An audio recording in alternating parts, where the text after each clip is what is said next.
Sí, muchas gracias. Oyendo a Josian, solo queda pensar la bendición que tenemos todos nosotros, los alcaldes, legisladores municipales, funcionarios municipales, porque fuimos nosotros aquí en Puerto Rico y son ustedes en cada uno de los países que Dios ha puesto para que sean los ángeles guardianes de esas ciudades. Más allá del gobierno central, porque el aparato gubernamental, como pasa en Puerto Rico, pasa en muchas ciudades de ustedes, el aparato gubernamental en momentos de emergencia, el sistema no permite que se mueva adecuadamente. Y eso hace que en momentos de emergencia seamos nosotros los gobiernos municipales los que somos llamados a atender esas emergencias y a ayudar a nuestros ciudadanos. Y cuando pasó este huracán, oía a personas dentro del mismo gobierno que decían que no se esperaban ese huracán. Y yo me preguntaba, ¿en dónde viven? Porque en el caso nuestro, de nuestra isla, y en el caso de muchas islas en el Caribe, Centroamérica, estamos susceptibles a los huracanes. Como muchos de sus países están susceptibles a volcanes, a temblores de tierra, a otras situaciones que solamente la naturaleza determina cuándo pasan. Así nos pasan a nosotros aquí en Puerto Rico. Y cuando oímos funcionarios que dicen que no se esperaban, entendemos por qué no hubo una respuesta como se esperaba de algunas de las agencias gubernamentales. Y dentro de esa experiencia, en ese mes de septiembre, pasaron varios huracanes cerca de nosotros. Pasó Irma, pasó José, pasó otro más y pasó María, que nos tocó. Lo que decía que teníamos que estar preparados para atender una emergencia como esta. Y dentro de esa experiencia hay varias cosas que pude aprender de esa experiencia. Y una de las cosas que aprendí es que nosotros los alcaldes estamos solos con nuestras ciudades en un momento de emergencia. No podemos depender ni del gobierno central, y en el caso nuestro del gobierno federal, ni que el vecino nos ayude, porque todos estamos en una misma emergencia. Y como dije anteriormente, no podemos depender que el gobierno estatal pueda moverse a nuestras ciudades, porque la estructura gubernamental no lo permite. Así que una de las cosas que tengo bien claro ya en las emergencias, que depende de nosotros.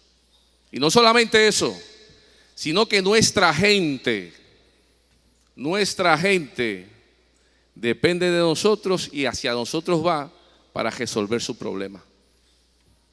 Y eso requiere que esa responsabilidad que tenemos nosotros las ejerzamos y no la deleguemos o comencemos en una emergencia a dar excusas de que no podemos hacer esto o lo otro. El tercer punto que aprendí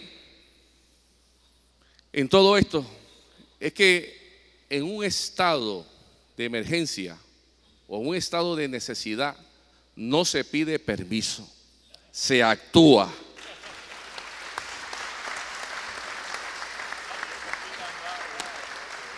Y le digo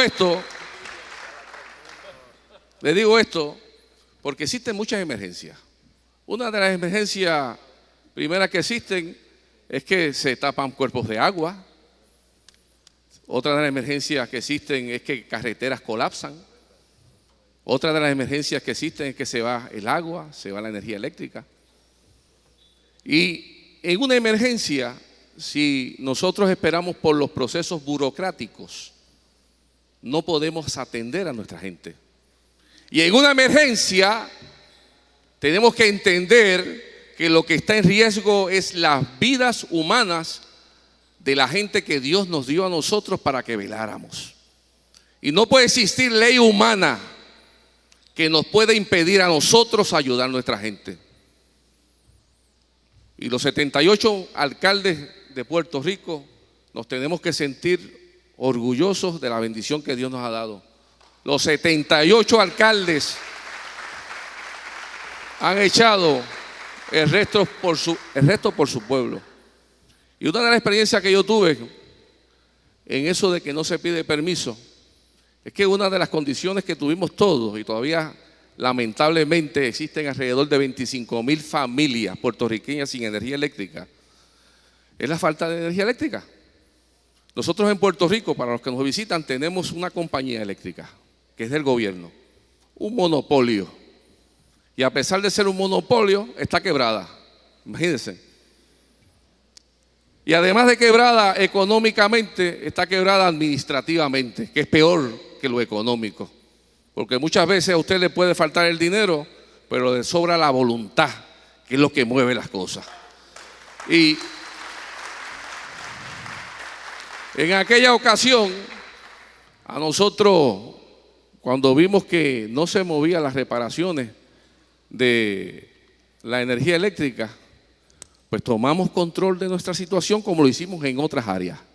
Y creamos unas brigadas municipales con peritos electricistas que teníamos en el municipio, que eran 3 o 4, empleados municipales. Y entonces pues faltaban los técnicos. Hicimos un llamado al pueblo. Y cuando usted llama al pueblo en una emergencia, la gente responde. Ese es el puertorriqueño que yo conocí bien arraigadamente en esta emergencia. Y comenzamos a poner luz a la gente. Y entonces las agencias del gobierno que no habían llegado por ningún sitio empezaron a llegar. ¿A qué? A amenazarnos con multa, con cárcel, con lo que se imaginaron. ¿Pero qué pasó? Siempre tuvimos presente lo que le dije. Nosotros tenemos una responsabilidad y no hay ley humana. Recuérdense en eso, alcaldes, regidores, legisladores y funcionarios. No hay ley humana que vaya por encima del derecho a sobrevivir. No hay ninguna. Y eso lo tomamos nosotros muy en serio. Y entonces, coloquialmente le pusimos el nombre de la Pepino Power, que es la competencia de energía eléctrica. Y ahí fue que eliminamos el monopolio de la autoridad. Y sé que otros alcaldes también hicieron lo propio en su pueblo, como hablaba con Pedro, con Isidro y con otros alcaldes, con la alcaldesa de Gurabo, con varios alcaldes que también tomaron control de su situación en particular. Otra cosa que aprendimos, que es importante mantener el control y llevar un mensaje de seguridad a nuestra gente. Cuando antes del huracán, nosotros como alcalde tenemos que informar a nuestra gente. Y ese mensaje que se lleve debe reflejar el control que tenemos que tener nosotros de nuestra situación. ¿Por qué? Le voy a dar un ejemplo. Ahora está lo del Facebook Live ese que uno hace cada rato, ¿verdad? Y entonces pues, cuando empezamos nosotros a dar los boletines, pues uno de los funcionarios de manejo de emergencia que poníamos al lado siempre, cuando comenzamos, tenía una cara como si aquí se iba a acabar el mundo. Y me recuerdo yo que le dije, si vienes así te tienes que ir del lado. ¿Por qué?